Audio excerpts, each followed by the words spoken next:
আসসালামু আলাইকুম viewers, Ayesha's cooking শোতে আপনাদেরকে স্বাগতম জানাচ্ছি। আমি আজ আপনাদের সাথে শেয়ার করব চিতই পিঠার রেসিপি। আমার এই চিতই পিঠা যে কেউ বানাতে পারবে ইনশাআল্লাহ। তো চলুন তাহলে এই রেসিপিটি দেখা যাক। আমার চ্যানেলে যারা এসেছো প্লিজ সাবস্ক্রাইব করে পাশে থাকো, আর যারা ফেসবুক থেকে দেখছো পেজটি ফলো করে দিও। আমি প্রথমে একটি বোলে 3 কাপ শুকনো চালের গুঁড়া নিচ্ছি। আপনারা চাইলে ভেজা গুঁড়া দিয়ে করতে পারেন। তো আমি গুঁড়া নেওয়ার পরে দিয়ে দিচ্ছি স্বাদ মতো লবণ। লবণ দিয়ে ভালো করে মিক্সড করে দিচ্ছি। মিক্সড করা হয়ে গেছে। এখন আমি ফুটন্ত গরম পানি নিয়েছি। এখানে এক কাপ পানি দিয়ে আমি মিশিয়ে নিচ্ছি। অল্প অল্প করে পানি দিতে হবে। তারপরে আবারও 1 কাপ পানি দিয়ে দিলাম। একদম ফুটন্ত গরম পানি দিয়ে দিলাম। আমি ভালো করে মিক্সড করে নিচ্ছি, মিশিয়ে নিচ্ছি। যত ভালো করে মেশাবেন তত আপনার পিঠাটি ভালো হবে। শুকনো চালের গুঁড়া এজন্য আমি ফুটন্ত গরম পানি দিলাম। আর যদি ভেজা চালের গুঁড়া হয় নরমাল পানি দিয়ে গুলিয়ে নেবেন। তো আমি ভালো করে মিক্সড করে নিচ্ছি। আমি কয়েক মিনিট ধরে এভাবেই ভালো করে মিক্সড করে নিচ্ছি। তো মেশানো হয়ে গেছে। এবার আমি এই ব্যাটারটি 10 মিনিট রেস্টে রেখে দিব। 10 মিনিট পরে ফিরে আসলাম। তো আবারও আমি এই ব্যাটারটি ভালো করে মিক্সড করে নিব। যত ভালো করে মিক্সড করা যাবে পিঠা তত ভালো হবে। যেহেতু আমি গরম পানি দিয়েছি, অনেকখানি ঠান্ডা করে নিতে হবে। তারপরে আমি আরেকটি উপকরণ দিব। সেটা ভালো করে মিক্সড করার পরে ঠান্ডা করে তারপরে আমি দিব। আর ঘনত্ব আপনারা দেখে বুঝে নেবেন। আমি এখানে 3 কাপ গুঁড়ার সাথে 2 কাপ ফুটন্ত গরম পানি দিয়েছি। এই মাপটি ঠিক রাখবেন। তো আমি এই ব্যাটারটি পুরোপুরি ঠান্ডা করে নিয়েছি ফ্যানের বাতাসে। এবার আমি আরেকটি উপকরণ দিব। সেটি হচ্ছে ডিম। আমি এখানে একটি ডিম নিয়েছি, মাঝারি সাইজের, বেশি ছোট না আবার বেশি বড় না। তো ডিমটি আমি ভালো করে ফেটিয়ে নিচ্ছি। ভালো করে ফেটাতে হবে, তা না হলে ভালো হবে না। তো আমি ডিম ফেটিয়ে তারপরে অল্প অল্প করে এই ব্যাটারের ভিতরে দিয়ে দিচ্ছি।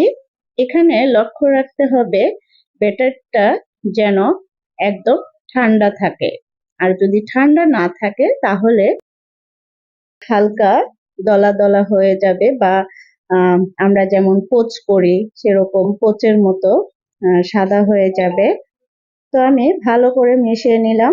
মিশিয়ে নেওয়ার পরে আমি চুলায় আসছি। চুলায় একটি খোলা বসিয়ে দিয়েছি, মাটির খোলা। খোলার ভিতরে আমি তেল দিয়ে দিলাম, সরিষার তেল। সরিষার তেল দিয়ে টিস্যু দিয়ে মুছে দিচ্ছি। তারপর আমি ঢাকনা দিয়ে 2-3 মিনিট হাই হিটে গরম করে নিচ্ছি। তো 2-3 মিনিট পরে ফিরে আসলাম। তারপর আমি সুতি কাপড় দিয়ে ভালো করে মুছে দিচ্ছি। এবার আমি পিঠার গোলা দিয়ে দিব। পিঠার গোলা দেওয়ার সময় ভালো করে আবার নেড়ে দিতে হবে। আমি প্রথম পিঠার গোলা দিয়ে দিলাম এবং 2-3 মিনিট পরে ফিরে আসলাম। দেখুন প্রথম পিঠা এরকম হয়েছে।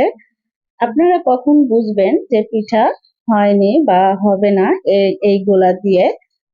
যখন দেখবেন এই পিঠাটি দেখুন একদম কোনো ছিদ্র ছিদ্র হয়নি, তখন মনে করবেন যে আর একটু পানি লাগবে। তো আমি 1 টেবিল চামচ পানি দেওয়ার পরে ভালো করে মিশিয়ে নিয়েছি। তারপরে আমি আবারও গোলা দিয়েছি। দেখুন এরকম হয়েছে একটা পিঠা। আমার এটা দ্বিতীয় পিঠা। তো দেখুন মাশাআল্লাহ এরকম হয়েছে। তো আমি আবারও আরেকটি ভেজে দেখাচ্ছি। যখনই পিঠার গোলা দিবেন তখনই নেড়ে নিবেন, তাহলে পিঠা সুন্দর হবে। তো আমি তৃতীয় পিঠার গোলা দিয়ে দিলাম, একটু বড় করে দিলাম, দিয়ে আমি 2-3 মিনিট পরে চলে আসছি। তো আবারও পিঠাটি দেখিয়ে দিচ্ছি। দেখুন, মাশাআল্লাহ, আমি মিডিয়াম হিটে এই পিঠাগুলো ভেজে নিচ্ছি। প্রথমে আমি হাই হিটে এই খোলা অনেক গরম করে নিয়েছি, তারপরে চুলার আঁচ মিডিয়াম করে দিয়ে এই পিঠাগুলো ভেজে নিচ্ছি। মাশাআল্লাহ, আমার 3 নাম্বার পিঠাও অনেক সুন্দর হয়েছে। দেখুন, পিঠা দেওয়ার সময় সুন্দর করে খোলা মুছে নিতে হবে। তারপরে আমি আবারও পিঠার গোলা দিলাম, দিয়ে ঢেকে দিলাম।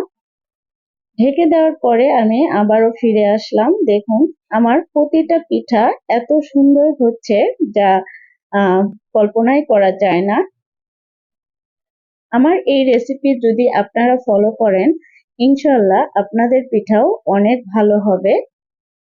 যারা পিঠা একদম বানাইতে পারেন না, তাদেরও এই চিতই পিঠা হবে ইনশাল্লাহ। আপনারা বাসায় ট্রাই করবেন। এ পর্যায়ে যদি আমার রেসিপি ভালো লেগে থাকে, প্লিজ একটা লাইক দিয়ে দিবেন। তো আমি সবগুলো পিঠাই এভাবে ভেজে নিচ্ছি। আপনারা যদি এই পিঠা দুধে ভিজাতে চান, তাহলে ডিমটা না দেওয়াই ভালো। ডিম ছাড়াও পিঠা হবে, সেগুলো দুধে ভিজাতে পারবেন। আর যদি এমনি বিকেলে নাস্তার জন্য বানান চিতই পিঠা, তাহলে এভাবে বানাতে পারেন। একদম ঝটপট করে এই পিঠা আপনারা তৈরি করে নিতে পারবেন ইনশাল্লাহ। তো আমি পিঠা দেখুন, সবগুলো পিঠাই আমার অনেক সুন্দর হয়েছে মাশাআল্লাহ, আমার পরিবার অনেক পছন্দ করেছে। তো আমি একটি পিঠা আপনাদেরকে ভেঙে দেখিয়ে দিব কেমন হয়েছে ভিতরে। তো এই চিতই পিঠাগুলো আমি ভর্তার সাথে সার্ভ করেছি। তো আমি এই পিঠাগুলো ভর্তার সাথে খাবো। দেখুন, সবগুলো পিঠাই আমার ছিদ্র ছিদ্র হয়েছে আর মুচমুচে হয়েছে।